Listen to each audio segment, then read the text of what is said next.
Hello बच्चों, I hope आप लोग अच्छे होंगे और आपको अभी तक का चैप्टर नंबर 8 अच्छे से समझ में आ गया होगा।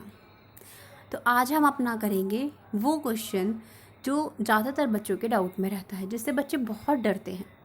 The question is question number 5 of exercise 8.4, जिसके अंदर हमें त्रिकोणमितीय अनुपातों के कुछ रिलेशंस दी गई होंगी और हमें उन्हें सॉल्व करना होगा या फिर हमें उन्हें प्रूव करना होगा। ठीक है, ऐसे क्वेश्चंस को करने के लिए मैं आज आपको कुछ ट्रिक बताऊंगी। उस ट्रिक के अकॉर्डिंग आप अपने सारे क्वेश्चंस कर सकते हैं। तो सबसे पहले हम देखते हैं कि ऐसे क्वेश्चंस क्या हैं। आप देखेंगे तो आपकी बुक में क्वेश्चन नंबर 4 भी कुछ इसी टाइप का है, जिसका मैं first, second and third part आप लोगों को समझा चुकी हूँ। फोर्थ पार्ट काफ़ी बच्चों ने डाउट में पूछा है, तो मैं पहले उसे बताती हूँ। वो ट्रिक जो ट्रिक मैं आज इस क्वेश्चन को करने के लिए बताऊँगी, वही ट्रिक क्वेश्चन नंबर 5 के जो 10 पार्ट्स आप लोगों को दिए हैं उन सभी क्वेश्चंस को करने के लिए भी यूज़ करनी है। एक बात का और ध्यान रखना है कि अगर कोई भी क्वेश्चन बुक से अलग अगर मैं भी आपको प्रैक्टिस के लिए देती हूँ, तो उन क्वेश्चंस के अंदर भी आपको सेम ट्रिक लगानी है। तो सबसे पहले मैं आपको बताती हूँ ट्रिक क्या होगी। सबसे फर्स्ट ट्रिक जो किसी भी क्वेश्चन को करने के लिए हमारी होगी, द ट्रिक नंबर 1 इज़, हमें कैसे पता चलेगा कि हमें LHS लेनी है या RHS लेनी है। तो हम ये देखेंगे कि किस साइड सबसे ज़्यादा टर्म्स हैं, किस साइड सबसे ज़्यादा पद लिखे हुए हैं। जिस तरफ सबसे ज़्यादा पद लिखे हुए हैं हम उसे सॉल्व करेंगे पहले। आया समझ में? मतलब एक साइड होती है हमारी LHS, दूसरी साइड होती है हमारी RHS।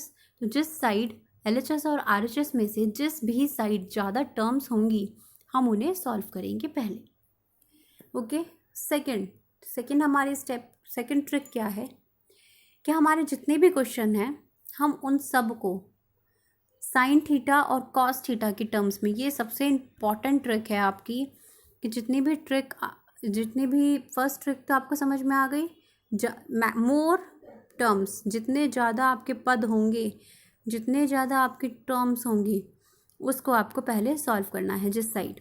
ठीक है, सेकंड हमारा जो ट्रिक है दैट इज़, जितने भी त्रिकोणमितीय अनुपात आपको दिए गए हैं सबको साइन थीटा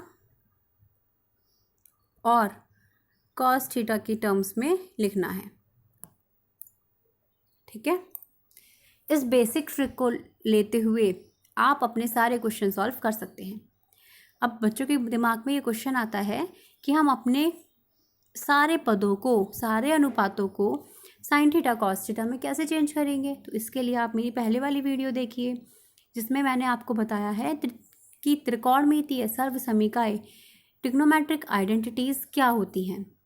ठीक है, अगर आप उन्हें ध्यान से देखेंगे तो देखिए, हमारी जो त्रिकोणमितीय सर्वसमीकाएं होती हैं, अनुपात होते हैं, वो होते हैं 6 में से एक अनुपात अपने आप ही साइन थीटा है और एक अनुपात अपने आप ही कॉस थीटा है। तो बचे हमारे पास कितने अनुपात? 4 अनुपात हमारे पास अभी भी बचते हैं। 4 कौन कौन से हैं? एक है कॉसेक थीटा,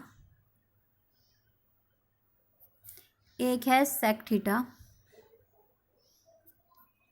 इसी तरीके से एक है टेन थीटा और एक है कॉट थीटा। ठीक है, ये 4 हमारे पास त्रिकोणमितीय अनुपात बचते हैं। इन चारों में अब हम ये देखते हैं कि कैसे हम इन्हें अपने साइन थीटा और कॉस थीटा में चेंज करेंगे। कॉसेक थीटा इक्वल होता है 1/साइन थीटा। किसके इक्वल होता है? 1/साइन थीटा।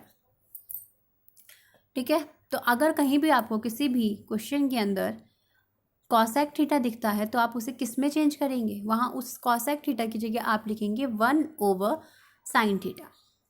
सिमिलरली अगर आपको कहीं सेक थीटा लिखा हुआ दिखता है तो आप उसे कैसे चेंज करेंगे? आप उसकी जगह लिखेंगे 1/कॉस थीटा। इसकी जगह क्या लिखेंगे? इसकी जगह आप लिखेंगे 1/कॉस थीटा। ठीक है, ये अपने आप बेटा अच्छे से मेरा सुनकर ही लिख लेना, क्योंकि मेरे पास पेन नहीं है, मैं फिंगर से लिख रही हूँ, इसीलिए बहुत ब्यूटीफुल या बहुत नीट एंड क्लीन नहीं लिखा जाता है, ठीक है। टेन थीटा, टेन थीटा के लिए हमारे पास रिलेशन होती है that tan theta is equal to sine theta over cos theta. तो हम यहाँ अगर हमें कहीं भी टेन थीटा दिखता है तो हम उसकी जगह क्या लिखेंगे, sign theta over cos theta. और इसी तरीके से अगर आपको कहीं भी कॉट थीटा दिखता है तो आप उसकी जगह क्या लिखेंगे, cos theta over sine theta.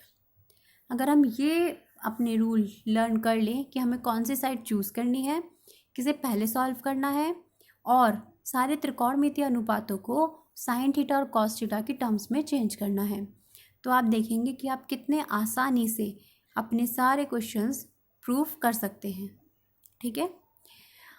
एक बात का और ध्यान रखना है कि आपको एक आइडेंटिटी, एक सर्वसमीका जो बहुत इंपॉर्टेंट है, अगर आप हर क्वेश्चन को साइन और कॉस थीटा में चेंज कर रहे हैं तो साइन थीटा और कॉस थीटा की एक सर्वसमीका आपको ज़रूर याद होनी चाहिए।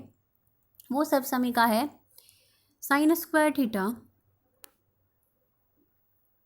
Plus cos square theta. रुको बच्चों, मैं वापस लिखती हूँ छोटा छोटा।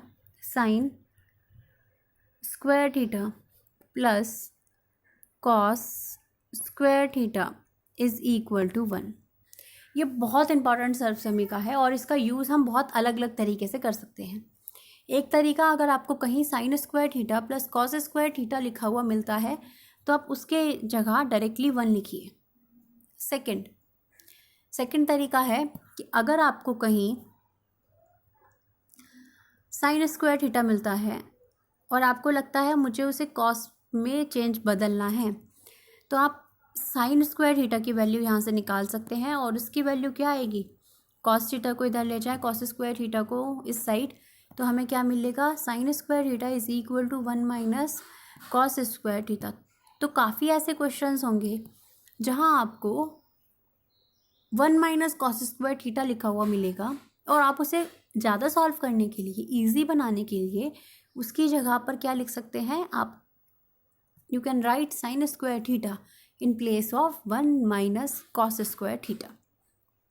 ओके, सिमिलरली अगर आपको कभी कभी ऐसा होगा, हमें लिखा हुआ मिलेगा 1 माइनस साइन स्क्वायर थीटा।